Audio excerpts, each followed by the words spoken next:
What's up, everybody? Welcome back to another episode of the Lpearly Show. As I'm sure you can gather by the thumbnail and the title, today we're asking a question. Is Versace overrated? Now, I am specifically talking about their fragrances, specifically their colognes. I don't really have anything to say about their other luxury stuff, like their clothes, their couches, things of that nature. We're just going to be talking about their colognes today. We'll go over their cologne lineup real quick, and I'll tell you what I think of them. And then at the end of the video, we can determine from that whether or not their colognes are overrated. So we're going to go from most well-known Versace cologne to the least well-known, in my opinion. This isn't like a ranking or anything. I just figured I'd go from the most well-known from the least well-known just to make it, easier for everyone. First up, we've got Versace Eros. We've got Versace Eros Original, Versace Eros Parfum, and Eros Eau de Parfum. Not confusing at all, right? So the original Versace Eros was released in 2012. It's a minty vanilla apple with tonka bean and oak moss, so it smells very cozy and creamy with a bit of spice to give it a very small, sexy feel. It lasts forever, and you can find it for a decent price pretty much everywhere. This is one of the, if not the most popular cologne on the market right now.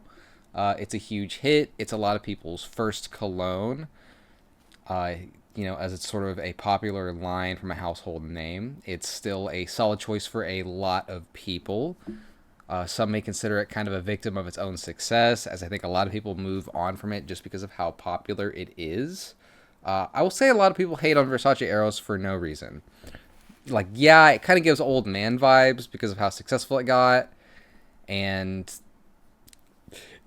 it just kind of, yeah. But the juice is really strong, and anyone who isn't a fragrance snob will think you smell pretty good, honestly. This cologne is one that I think a lot of cologne YouTubers drool over because it's a compliment magnet. I get it, Vanilla and tonka bean with a little bit of trashy smelling old man cologne will have a lot of people floating towards you like a cartoon character floats towards a pie on a windowsill. Basically, Versace Eros is overrated, but overrated for a good reason. It's everywhere, but that's because it's not scam water and it actually performs and does its job. Next, the Parfum version seems like a more masculine smell than the original. Seems like it has better longevity compared to the Eau de Parfum, which has better performance. They're all really the same, minus minor differences on note breakdowns. So I'm not going to go over them individually because I think what I said about the OG still applies. I'll put the note breakdowns up on screen for the different versions. But yeah, it is kind of overrated, but that's not because it's bad. If I say it's good, I think the fragrance snobs will tell me apart. But it smells good and lasts forever. Versace Eros, it's interesting, all right. A quick mention to the Eros flankers that actually smell different, that being Eros Flame and Eros Energy. Eros Flame is a more citrusy scent than the original that mellows out into a woody vanilla scent. I hear some people hype this up, and I hear other people absolutely dunk on it. The reviews say it's on Fragrantica. It even says it's critiqued by fragrance nerds on Fragrantica and bad influence created by negative YouTube reviews. Sorry. Oh my god, look at these numbers. Is Versace buying likes on this post? This is crazy. But anyways, I'll give you guys the note breakdown by virtue of being an Eros flanker and sitting next to the most popular kid on the block. A lot of people are going to pick this up, and thus I think a lot of people are going to hate it. It's okay. I think I've smelled it like once. Probably smelled pretty generic and didn't leave like a crazy impression on me. I think it's in the same boat as the original Eros, where it's kind of overrated, but sort of for a reason. It smells good, lasts forever. I'm just tired of hearing about Versace Eros and its brothers and pretending like they're the only cologne to exist ever, Moving on to Eros Energy. This one is really new, launching at the tail end of 2024. I have actually gotten a sniff of this at my local mall. I think it was either slightly before or after I had surgery. I can confirm it's a giant citrus bomb, essentially. It's not too bad, but it's like being beat over the head with a bag of citrus fruit for the first 30 minutes or so until it cools down into sort of a more woody and musky sweet scent that's a little bit more reminiscent of its Eros DNA. I still feel Versace only made this an Eros flanker so that it would sell better. I mean, I love limes, I love citrus fruit, but I don't like this one that much. It's expensive as hell, doesn't bring anything crazy to the table, definitely overrated. Moving on to Versace Pour Homme and Versace Dylan Blue Pour Homme. Versace Pour Homme was released in 2008 and is basically the essential fresh mall fragrance of the 2010s. The lemon, bergamot, and neroli will instantly transport you to a hotel pool or a Hollister store in 2010. It's your dad or your uncle's favorite fresh fragrance. I hesitate to call it overrated because it's essentially past its prime. The cologne Versace Pour Homme is younger than the Dreamer, yet somehow it feels so much older and outdated for some reason. I think many of the popular fresh fragrances of today probably draw a good bit of inspiration from it, so we do have to give it props and thank it for that. But overall, I think today it's a pretty inoffensive starter fragrance and nothing more than that. But yeah, you can definitely call it overrated if you try and hype it up as anything more than that, as just a basic, generic, starter, cheap, fresh fragrance with nothing to offer besides that. Versace Dylan Blue Pour Homme is Pour Homme's younger, cooler brother. Dylan Blue is a weird one for sure. It literally smells blue almost. Marketing definitely reinforces that, but it almost smells to me like dark blue, bordering on purple even. I personally enjoy this one, actually. It is unique among fresh fragrances to me, while also being very accessible and crowd-pleasing.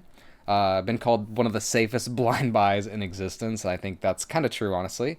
I honestly can't call it overrated because I think it deserves the hype it gets. I'll show the note breakdown on screen here. I do think it deserves a sniff IRL because this may not do it justice, but I personally don't have this in my collection, but I think it's a very solid choice that you can find everywhere. You can go to your local mall and probably sniff this. It's not overrated. It's leagues above the regular Pour Homme in my opinion. I don't wear Dylan Blue, but I think it deserves the hype it gets for sure. Not overrated. Versace Dreamer. What can I say about this cologne that I haven't said already? I've got like 3 different videos talking about this cologne. I love it, but I would advise you to go watch those if you want to hear me talk more in depth about it. I definitely do not think it is overrated. I would say it is underrated, actually. You can check out our review we did of Versace Dreamer or listen to me talking about it in my Vaporwave fragrance video in the description. Very good white floral, cheap as dirt. Underrated, not overrated. Love it. Next up is Versace Blue Dream. Next up is Versace Blue Jeans. I haven't tried this one myself, but it seems to be quite divisive among people today. I'll show the note breakdown. Most people agree it is a very old-fashioned scent. This has definitely fallen out of favor as time went on. This was released in 1994 originally. The note breakdown for this one sort of reminds me of Calvin Klein Eternity, another old man cologne. Overall, not a lot to talk about here, nothing to write home about. Super cheap, but lasts about 2 seconds according to some people. Another victim of reformulation, it seems. Can't call it overrated because nobody really likes it. Next. Versace Le Homme. I want to spend as little time as possible talking about this because I genuinely dislike this fragrance. I smelled a mall tester and liked it. I thought I liked it at least. Then ordered a full bottle and it smelled like lemon floor cleaner. It smelled more like lemon floor cleaner than whatever I had smelled at the mall. So, awful. Blech. I'll put the note breakdown up on the screen so you can try to avoid it. It's lemony in the worst way. To me, it stinks like bug spray and old man. Yuck. I'm sorry, full bias here. I've been trying to sell my bottle of this shit for months. I don't want it. Maybe I got a bad batch or a fake or something, but the box was sealed and everything.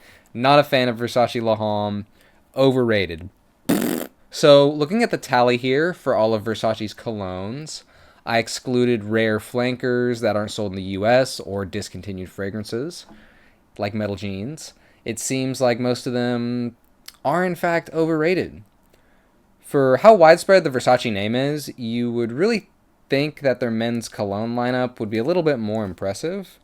I haven't tried their perfumes, obviously, so if any ladies in the comments would like to give me their experience with Versace perfume, I would be glad to hear it.